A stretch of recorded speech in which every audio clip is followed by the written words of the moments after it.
It was proposed that he should be tried in that manner, but the first consul rejected that mode of proceeding because he judged coolly of the state of things. He was right, for in fact there was no military offense to take cognizance of, and besides, the presence of Moreau would be necessary in the prosecution of the examinations. These proceedings took place at the temple itself, and almost publicly, for it was easy to obtain admittance. The juge instructor took up his residence there, so numerous were the confrontations. Independently of us, the police continued its researches. George was considered as merely a principal instrument. The question was for whom, in whose name he would have acted the day following that on which he should have dispatched the first consul. It was very naturally concluded that a more important personage was somewhere concealed and waiting for the blow to be struck before he made himself known. Search was made everywhere. George's people and those of the house where he had lodged were examined, but nothing was discovered. At length, 2 of his servants, being separately interrogated, declared that every 10 or 12 days there came to their master a gentleman, whose name they did not know, about 34, 35 years of age, who had light hair, was bald on the forehead, of middling height, and ordinary corpulence. They related that he was always extremely well dressed, both as to his linen and other clothes, that he must be a person of consequence, for their master always went to the door to receive him. When he was in the apartment, everybody, Messieurs de Polignac and Riviere, as well as the others, rose and did not sit down again till he had retired, and that whenever he came to see George, they went together into a cabinet where they remained alone till he went away, and then George attended him to the door. This declaration, which the parties were made to repeat and to circumstantiate with care, augmented the anxiety that was felt. Inquiry was made who could be the person whom George and his accomplices treated with such respect. The deponents could not tell.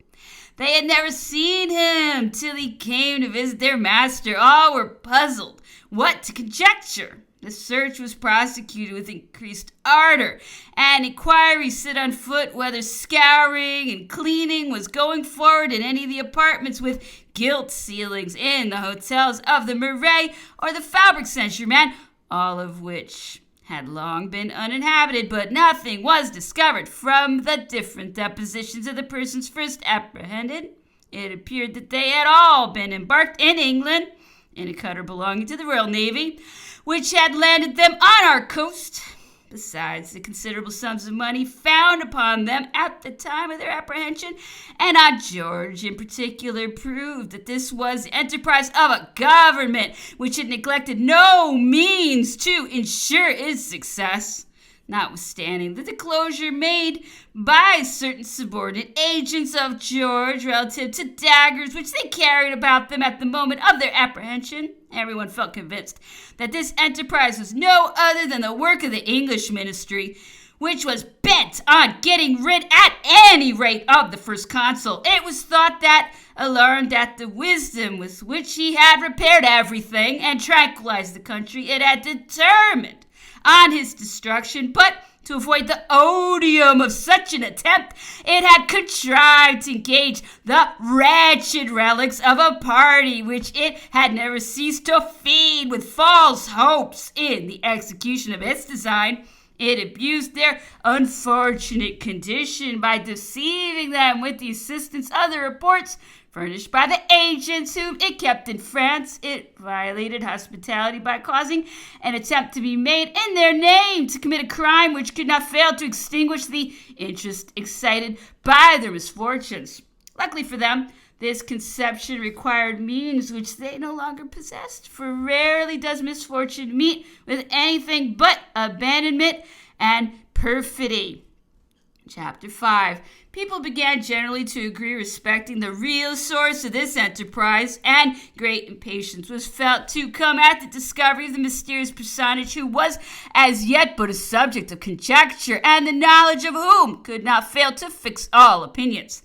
Everyone puzzled his brain without being able to arrive at any conclusion. Everyone, great and small, manifested his attachment. The first consul was perhaps the person who gave himself up least to his imagination. He was incessantly repeating that it was not his business to unravel the plot which threatened him. Hence, I conceive, originated the combinations of certain persons who determined to make the most of this circumstance for their own advantage. Of all the conjectures submitted to him, he seemed to be most struck by the following, which was at once plausible and perfidious. He was told that the party of the revolution might benefit as well as the House of Bourbon by the blow which George meditated. The latter had certainly not failed to take measures for repressing the Jacobins. It had infallibly sent to the spot some one of its members to serve as a rallying point as soon as the stroke should have been struck, and might not this member, it was added, be the mysterious personage who had visited George, but not Moreau, who was then rather intractable the moment republicanism was attacked. This reasoning was plausible enough. A review was taken of all the princes of the House of Bourbon. The description given by George's people corresponded neither with the age of Count d'Artois nor with the person of the Duc de Berry. Besides, George's men, who personally knew the latter, declared that it was not he. The Duc d'Angoulême was at Mitau, and the king, the Duke of Bourbon, was known to be in London. Next came the Duc d'Enghien, who resided at Ettenheim, on the right bank of the Rhine. The proximity of his residence and the resolution of his character had not escaped those who directed attention to him. He was named to George's people, but they knew him not. Their declaration only served to provoke curiosity. All trace of the Duc d'Enghien had been lost since the Treaty of Luneville. There was indeed no motive for thinking of him. It was not even known whether he continued to reside at Ettenheim. The Minister for Foreign Affairs, through whom at this period all information from abroad was received, had not himself any more positive intelligence concerning this prince than what had been furnished by Mahay. The first consul could not conceal his astonishment, which such ignorance excited, and ordered someone to be sent to the spot to learn what the Duc d'Enghien had been doing for 6 months past. Monsieur Riel, who was charged with this business, went himself for the purpose of preventing any mistake to explain the intentions of the first consul to the chief inspector of the gendarmerie. The inspector selected a person in his office to whom he gave instruction conformable with those which he had just received. The unlucky officer took it into his head that the Duc d'Enghien was the person of whom the government was in search, and imagined that he was charged to confirm what he was only appointed to investigate. He had put a wrong construction on his mission. His judgment was equally wrong. It is nevertheless but just to admit that this officer learned at Ettenheim or elsewhere that the Duc d'Enghien went almost every week to the theater at Strasbourg, a fact which was attested to me by a person who was in the service of that prince at the time of his seizure. Hence it was concluded that he was attracted to Strasbourg by something more important than a play, and that besides, if he exposed himself to such danger for a gratification of that kind, he would not be deterred by perils when a higher interest was at stake. It has even been asserted that in the time of the Directory he ventured as far as Paris, and that it was Bernadotte, then minister at war, who warned him to make his escape. The Minister for Foreign Affairs ought to know what credit is due to all this. As for the first consul, he was then in Egypt. The officer from Paris, on his arrival at Ettenheim, observed, questioned, learned that the Duc d'Enghien lived more than modestly. Since a number of emigrants had come back to his neighborhood, the prince has received several of them. He invited them to dinner. Probably he even gave them some money. There was nothing in this that could give umbrage. He was fond of hunting, kept up a tender connection with a French lady who shared his exile and was frequently absent for several days at a time. To those who know what a passion for hunting is and are acquainted with the mountains of the Black Forest, this will appear nothing extraordinary. The emissary viewed the matter in a different light. He believed both the hunting and the love affair of the prince, and hurried back to Paris with a report in which he declared that the Duc d'Enghien led a mysterious life, that he was frequently visited by emigrants, that he supported them, and that he was frequently absent 8, 10, or 12 days without anyone knowing whither he went. The report to which I have just adverted could not fail to produce its effect. When the chief inspector of the gendarmerie received it, he carried it himself to the first consul instead of transmitting it to Monsieur Riel, whom this peculiarly concerned. Surprise was even manifested to the latter because he knew not a syllable of the Duc d'Enguien's mode of life. The first consul who expressed his surprise had doubtless forgotten the order which he had given to Monsieur Riel for the chief inspector of the gendarmerie, and did not consider that the report which the latter had just laid before him was the consequence of the order transmitted to him by Monsieur Riel. The following calculation, among others, was submitted to the first consul. It requires 60 hours to travel from Ettenheim to Paris, crossing the Rhine at the ferry of Renan, and 60 to return. This makes 5 days, and at least 5 days to stay in Paris, to observe and direct everything. Just the time occupied by the absences of the Duc d'Enghien, and the interval between the mysterious visits paid to George, which are thus accounted for. This coincidence proved fatal to the Duc d'Enghien. Monsieur Riel had answered the expression of surprise at the ignorance of the police by saying that it was waiting for the report of the gendarmerie. Why, rejoined the first consul, it is precisely from the gendarmerie as well as the prefect of Strasbourg that I derive this information. For the rest, I have given orders for the seizure of the Duc d'Enghien with all his papers. This is beyond a joke. To come from Ettenheim to Paris to plot an assassination and to fancy oneself safe because one is behind the Rhine? I should be too simple to suffer it. The first consul, however, had not decided alone upon the seizure of the Duc d'Enghien. He had assembled a council composed of the 3 consuls, the Minister for Foreign Affairs, the Grand Judge, and Monsieur Fouché, who was then but a senator, but who was taking great pains to gain a place in the ministry. At this council, the Grand Judge gave an account of the state of the conspiracy with regard to the interior. The Minister for Foreign Affairs then read a long report concerning the ramifications of the conspirators abroad, in which were detailed all the follies of Drake, extracted from the report of Méliès, and supported by certain officious correspondence concerning the emigrants residing in the electorate of Baden. This report concluded with proposing the seizure of the Duc d'Enghien by force and thus putting an end to the matter. The Duc Campesers, from whom I received these particulars and whom I durst not name in his lifetime, added that he had made a strong objection to the proposal of the forcible seizure, observing that since the Duc d'Enghien came sometimes into the French territory, as it was alleged, it would be more simple to lay a snare for him and to carry the law relative to emigrants into effect against him. On which he had thus answered, Parbleu, what pretty fools you would make of us after the newspapers have been filled with the particulars of this affair. Do you suppose he will let himself be entrapped? And he persisted in the conclusions of his report. A long conversation on the subject succeeded this discussion. The first consul demanded the voices which had supported the opinion of the Minister of Foreign Affairs, and, leaving the council, went to his cabinet, where he dictated to his secretary the necessary orders for the seizure of the Duc d'Enghien.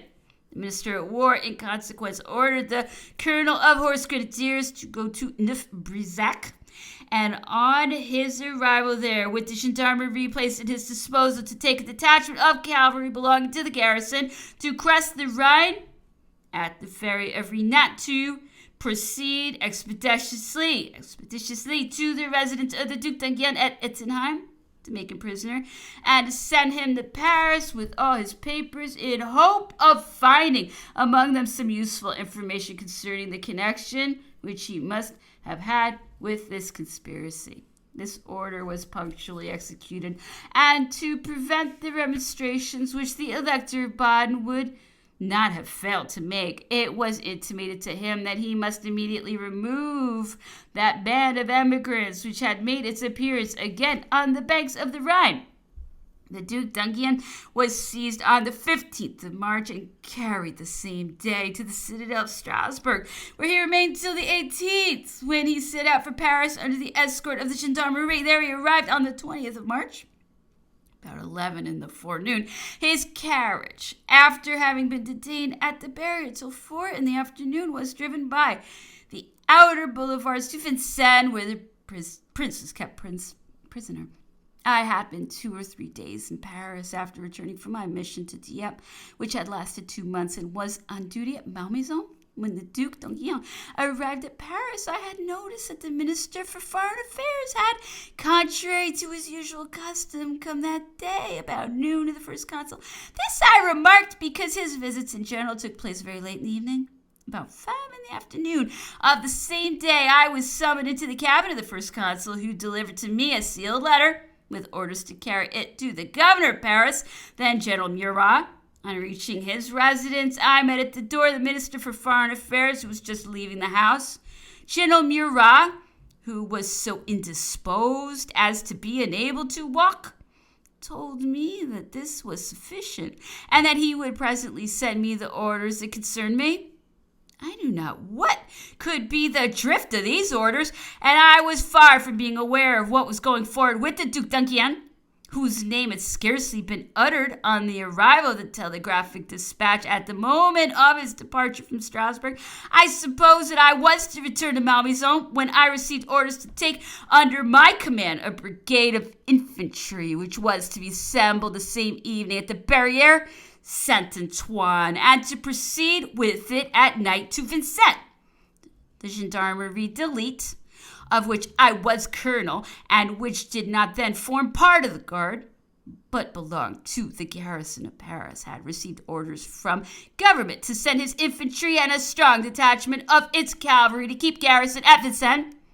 This castle was then a neglected building, and in the last stage of decay. The duplicate of this order had been sent to me, and that my legion might be prepared to comply with it, I hastened myself to its barracks to cause proper orders to be given to everybody, for it was just the hour at which both officers and privates were accustomed to go out to amuse themselves, and not to return till the hour of beating the tattoo. I then repaired to Vincennes, where I entered for the first time. It was dark. I saw no place where I could station the gendarmerie, which was just arriving, as well as the brigade that was to follow. Nevertheless, I made the former march in at the castle gate and posted it in the court, forbidding it to suffer any communication with the exterior on any pretext whatsoever.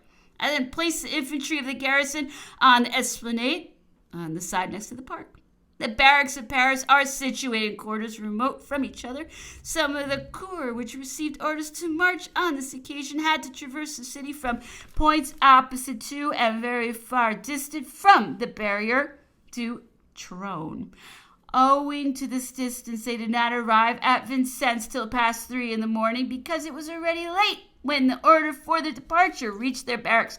While I was engaged in placing all these troops, the president of the military commission and the judges who were to compose it arrived. I had been informed, since I was at Vincennes, that the Duc d'Enghien had arrived there at 5 o'clock in the afternoon, escorted by the gendarmerie of Strasbourg, whom I still saw at the castle.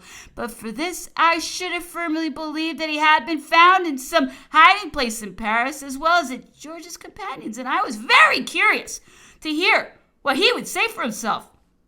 The Duc d'Enghien was interrogated by the captain reporter before the commission met for his trial. This interrogatory must have been grounded on the materials which had been transmitted to the commission, that is, on the report of the officer who had been to watch the prince at Ettenheim. I imagined that I had been the bearer of it in the letter which the first consul had given to me from Murat, but I was mistaken, as will be seen at the conclusion of this volume, from what General Hulin himself had said. The military commission, which had not been selected for this duty on account of any exaggeration of principles, was composed only of colonels of regiment of the garrison of Paris, and its president was their natural chief, the commandant of the place.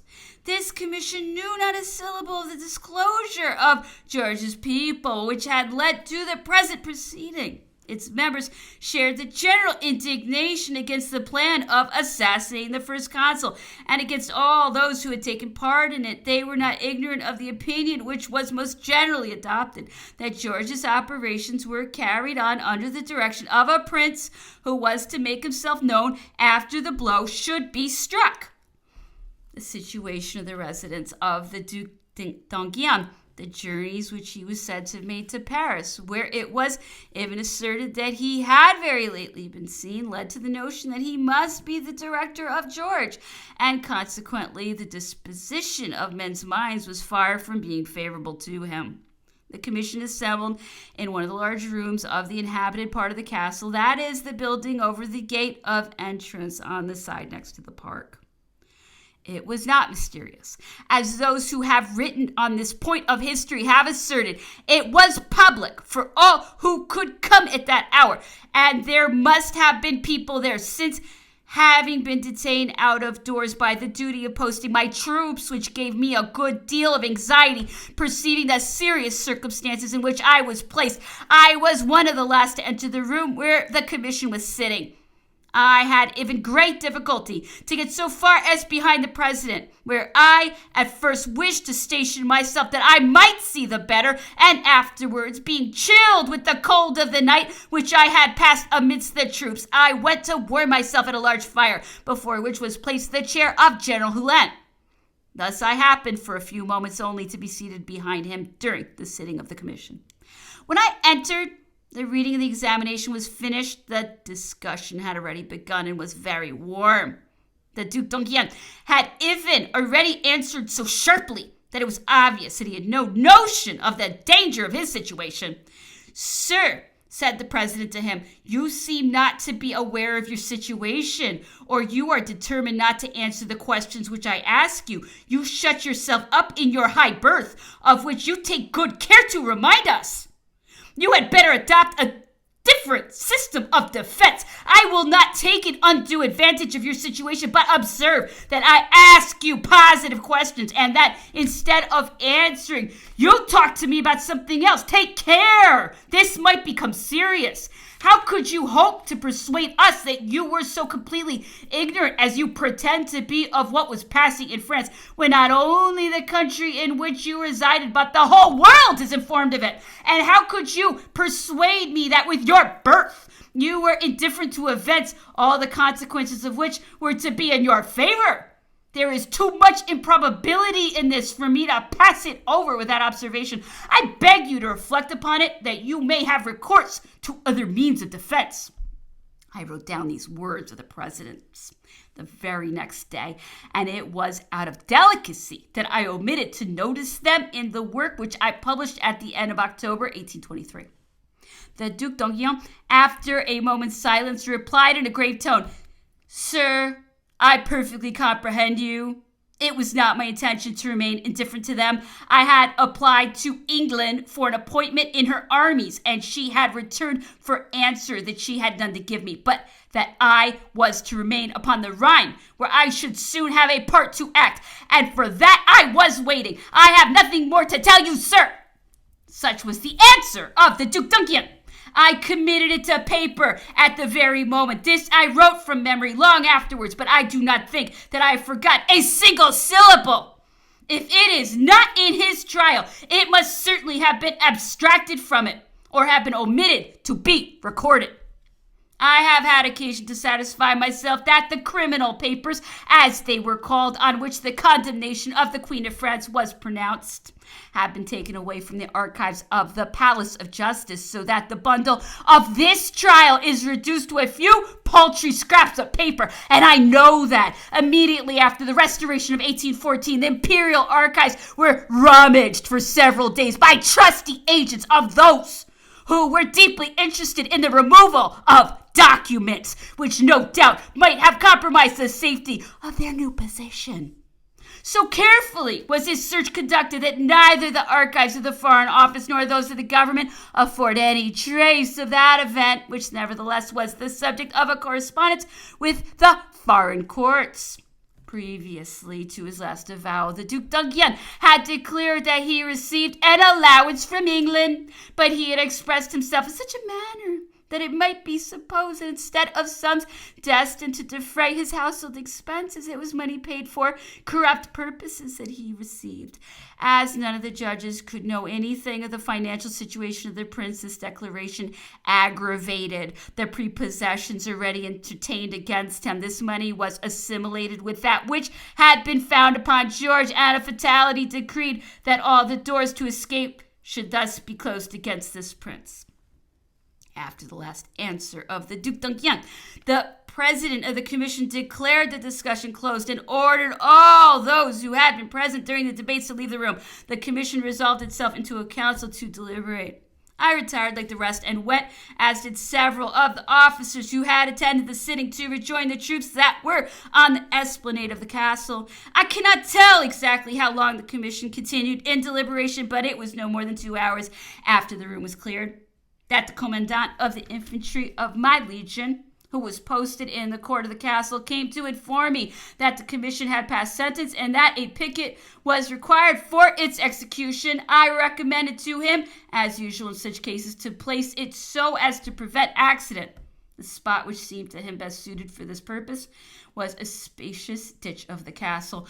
While this officer was making his arrangements, I ordered the troops under arms and acquainted them with the sentence which the commission had passed, and that they were to attend its execution. Meanwhile, the Duc d'Enghien was brought down the staircase of the entrance tower on the side next to the park. His sentence was read to him, and the execution immediately followed. It was then about 6 a.m. I thereupon took the orders of the president of the military commission to send back the troops to their barracks. Chapter 6. I repaired to Malmaison to report to the first consul what had passed at Vincennes. He immediately admitted me and appeared to listen with the greatest surprise. He could not conceive why the trial had been hurried on before the arrival of Monsieur Riel, whom he had ordered to proceed to Vincennes to examine the prisoner. Looking steadfastly at me with lynx's eyes, he said, "There is something in this that I cannot comprehend, that the commission should have pronounced sentence upon the confession of the Duc d'Enghien. I am not surprised at blank." But then they had not this confession till they were proceeding to judgment, which ought not to have taken place till Monsieur Riel had interrogated him on a point which it is of importance to us to clear up. He then repeated, "There is something in this that I cannot fathom. Blank. Here is a crime, and which leads to nothing." Monsieur Riel afterwards had an interview with the first consul, at which I was not present. The news of this sentence produced a great sensation in Paris. Some approved it and roundly asserted that the Duc d'Enghien had made himself the chief of the corps of emigrants, and that all the conspiracies against the life of the first consul had been hatched for his sole benefit. Others disapproved and asked in what respect this execution consolidated the consular power. These termed it murder and a useless crime. Those in active sanguinary tyranny. Each reasoned and talked nonsense at pleasure. Amidst this manifestation of all opinions, the government alone kept silence, either because this line of conduct appeared most suitable to its dignity, or because at the moment of engaging in a new war, it was afraid to make it known that the germs of civil discord were not yet destroyed in France, and that they still offered chances to discontented and audacious spirits.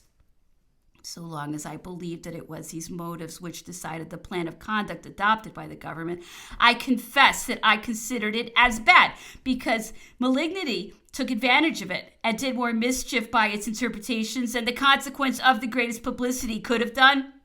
It was not till long afterwards that I learned that the first consul had given the strictest orders to preserve silence. His instructions had been transgressed. He was displeased with what had been done, but he would not be severe towards men whose fault originated in excess of zeal, and who had no doubt conceived that they were rendering him a service.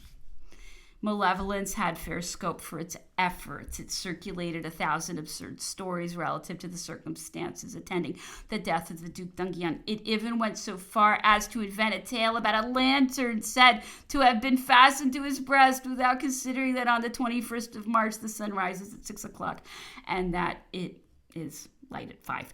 People said also that the commission refused the application of the prince to send for a priest without reflecting that the ministers of religion were then very rare, and that it is more than probable that the parish of Vincennes was then without a pastor. Party animosity was invented, a multitude of particulars as well as circumstantiated and quite as plausible as those which I have just mentioned, but with which it would be useless to load these pages because time and sound reason have done them complete justice. It has been related that Madame Bonaparte threw herself at the feet of the first consul, imploring the pardon of Duc d'Enghien, but that it was refused her. Not only is this assertion false, but wholly destitute of probability. Till my return to Malmaison, Madame Bonaparte was not only ignorant, like everyone else, of the result of the commission, but she could not even form any conjecture before Monsieur Real should have identified the Duc d'Enghien with the person described in the disclosures of George's subordinates. Not that I mean to say that Madame Bonaparte would not have interceded in behalf of an unfortunate person. The known goodness of her heart would assuredly have induced her to make this application, as she was too well acquainted with the humanity of the first consul not to hope that he would suffer himself to be persuaded to show a clemency, which moreover was consistent with the interests of his policy. A handle was sought to be made of this affair to excite the public indignation against the first consul. People vied with each other in these efforts because they thought to promote thereby the interests of a party which was hostile to the revolution, and strove to obscure its glory. It is quite natural. Those who lose the game always find a consolation in saying that they have been cheated. Few months, nevertheless, had elapsed before it was to be remarked that those who had shown the strongest animosity thronged to the antechambers of the emperor, and in truth they were crowded by them so long as his prosperity lasted. This conduct on their part at least authorizes the belief that they were subsequently satisfied that the orders of the first consul had been transgressed, and that his conduct had not been so reprehensible as they had at first conceived. Perhaps, too, they hoped that the emperor would not bear in mind the injuries done to the first consul. If a person coolly examines the share which the head of the government had in this tragic event, he cannot refuse to admit the following remarks. The object of George's enterprise was not more doubtful than the point from which he set out. It was the third attempt against the life of the first consul in less than 2 years. On this occasion, the conspirators were not to confine themselves to the commission of that single crime. Their object was nothing less than to overturn the revolution completely and to rekindle the flames of civil war at the very moment France was about to have a foreign war to support. Men whetted their daggers against the head of the government. They came from foreign countries to strike him in the midst of a nation, the independence of which he protected, and against which they conspired as much as against him. On what ground, then, could he be required to respect a right which was violated in regard to him? And when means were employed for the purpose of dispatching him, which were without the pale of the rights of nations and of morality, could he alone be expected to confine himself within limits which others had not hesitated to pass? And besides, was not the first consul responsible for all the political interests placed in some measure on his head? What would have been thought of the solidarity of a government, the chief of which should have been deficient in firmness in such a circumstance? Such were probably the thoughts of the first consul, but very different were those attributed to him. Some have said that in putting to death the Duc d'Enghien, it was his object to strike terror into the princes of the House of Bourbon and to break up with a single blow all the corps of emigrants which threatened the frontiers. Others have asserted that his only aim was to give guarantees to the Jacobin party. To the former I shall reply that the conqueror Marengo replied on his sword to disperse his enemies. And I will ask the latter, if the Jacobins were to be feared after the 18th Brumaire, and if that day, which was the first of the power of the first consul, was not the last of theirs. They were already imploring his all-powerful protection. What guarantee, then, did he need of them? It has also been asserted that the first consul had a direct personal interest in ridding himself of a prince whom he knew to be of a firm and enterprising character. To reason in this manner is to admit that the first consul had not rejected the proposal of a crime, but then instead of making such a stir in Paris, the same end might have been attained with greater certainty and less noise at a hunting party on the other side of the Rhine. or even at Ettenheim, there would have been no want of assassins had they been sought after, and he would only have appeared to be using reprisals. Would not this have been merely fighting with the same weapons, as others had not been ashamed to employ several times against him? He was ignorant of the existence of the Duc d'Enghien. He was much better acquainted with the names of the generals whom he had fought than with those of the members of the family which had reigned in France. The Duke was described to him as the head of George's party. He consented to his seizure. History will judge the rest. At this period, the moral power of the first consul over the nation was in all its force and all its purity. This event, it cannot be denied, gave a serious shock to it. Was it wantonly that the first consul thus weakened the public affection which he possessed? And if this can be supposed, why should he have taken so many precautions? Why direct Monsieur Riel to go and interrogate the prince when he knew that he had been put to death by his own orders? For people have even gone so far as to risk this assertion. In 1810, when I was elevated to the ministry, I requested Monsieur Riel to explain to me how it happened that the Duc d'Enghien was fixed upon, since there had been no allusion to him in the proceedings against George. He then informed me that it was a disclosure of George's two attendants which had determined the seizure of the Duc d'Enghien for the purpose of confronting him with them, and that it was only in case he should have been recognized as the mysterious personage mentioned in the disclosures that he was to be tried. On this occasion, Monsieur Riel reminded me that during the time the police was actively engaged in researches, it had learned that the little lame general who went to fetch General Moreau to conduct him to the Boulevard de la Madeleine was General Lajolet. It cost him trouble to find him, and it was not till he had been confronted with George's servant, who knew him, that all his proceedings since his arrival at Paris were strictly scrutinized. He chanced to let slip at what house he had alighted on his arrival in that city, and in consequence of this avowal, it was ascertained from the very people of the house that he had come with General Pichegru, whom nobody had yet thought of. Lajolet afterwards admitted this and declared that he had traveled with General Pichegru from London to Paris, passing through the environs of Amiens and Gisors, in consequence of which, though he had also landed at the cliff of Bivilla, he was not known to the emigrants who had proceeded to Paris by another route.